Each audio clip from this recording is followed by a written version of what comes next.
The US just slammed the door on billions of dollars worth of Indian exports, leaving factories, jobs, and futures hanging by a thread.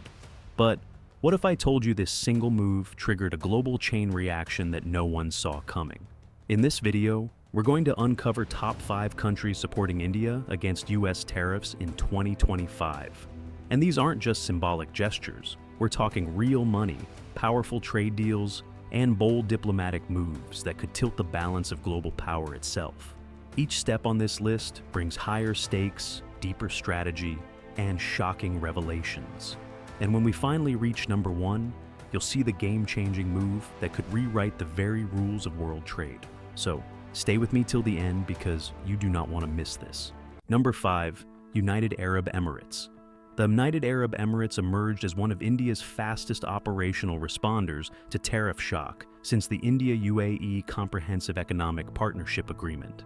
Bilateral merchandise trade nearly doubled to about $83.7 billion in 2023 to 24, and non-oil exports grew sharply, giving the UAE extraordinary leverage as a logistics and re-export hub. That scale mattered because Emirati ports, bonded warehouses, and free zones allow Indian exporters to consolidate orders, use tariff-efficient transit, and preserve margins while alternative market access is arranged.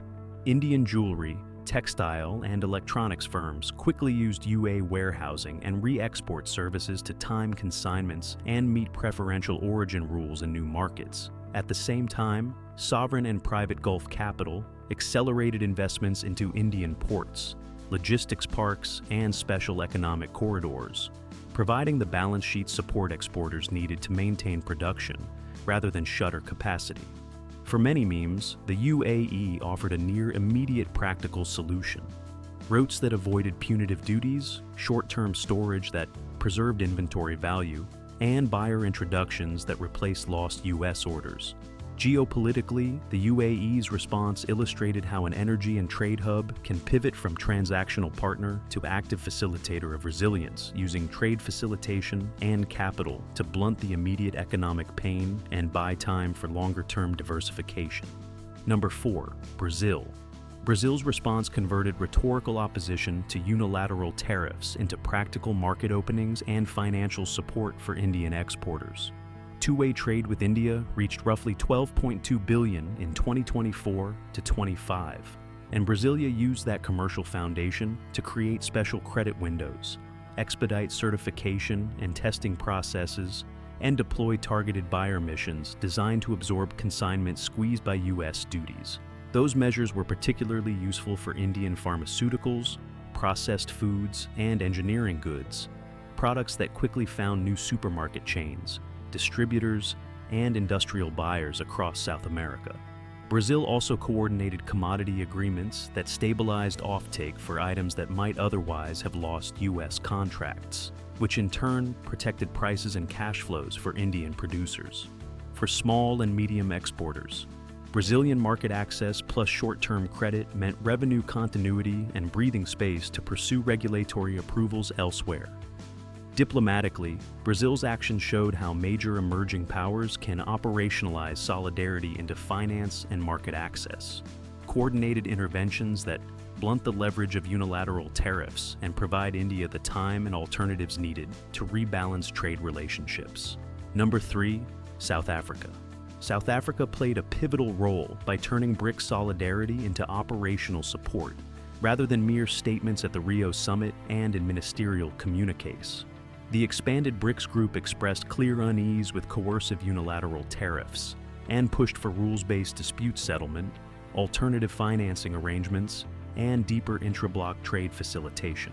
South Africa helped operationalize those objectives by leading buyer missions, opening market channels for Indian apparel and processed goods, and fostering work on payment corridors that reduce dependence on dollar-only settlement systems for Indian exporters. This translated into additional demand pools across Africa and the Southern Hemisphere, and initial financial mechanisms that allow trade in local currencies or through block arrangements. The practical payoff is concrete. Goods that would have faced a steep US tariff found buyers in BRICS member markets and finance windows, provided the short-term liquidity exporters needed to maintain production. Politically, BRICS solidarity converted a U.S. bilateral lever into a multilateral diplomatic negotiation, raising the cost of prolonged coercion and giving New Delhi institutional cover and alternative demand while it pursued longer-term reorientation. Number 2, Russia. Russia's support for India was transactional and energy-centric, producing immediate macroeconomic effects.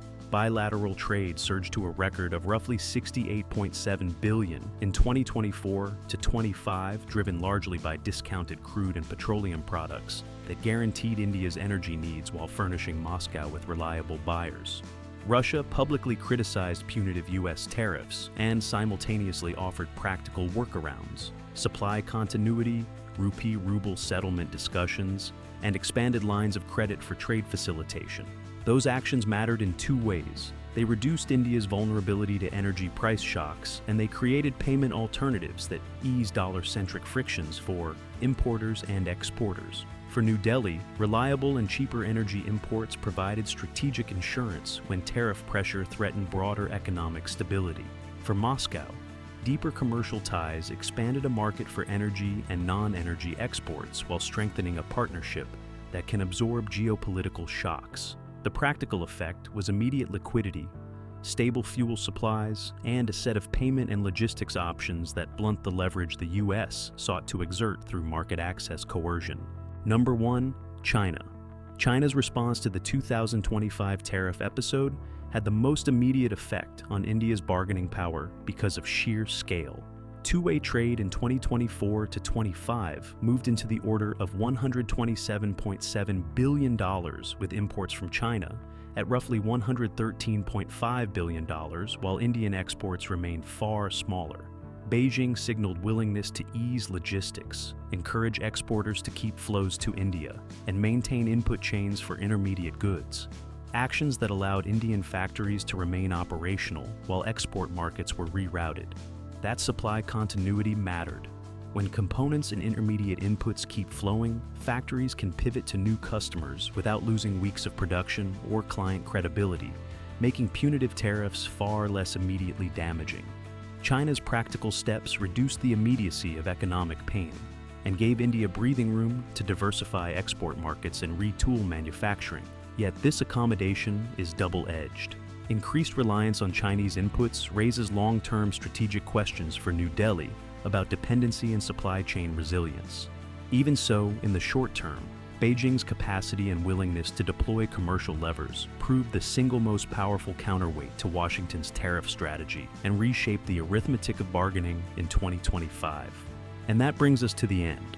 What began as U.S. tariffs meant to squeeze India has instead sparked a wave of support that reshaped alliances and opened doors to billions in new opportunities. Each country's decision wasn't just about trade.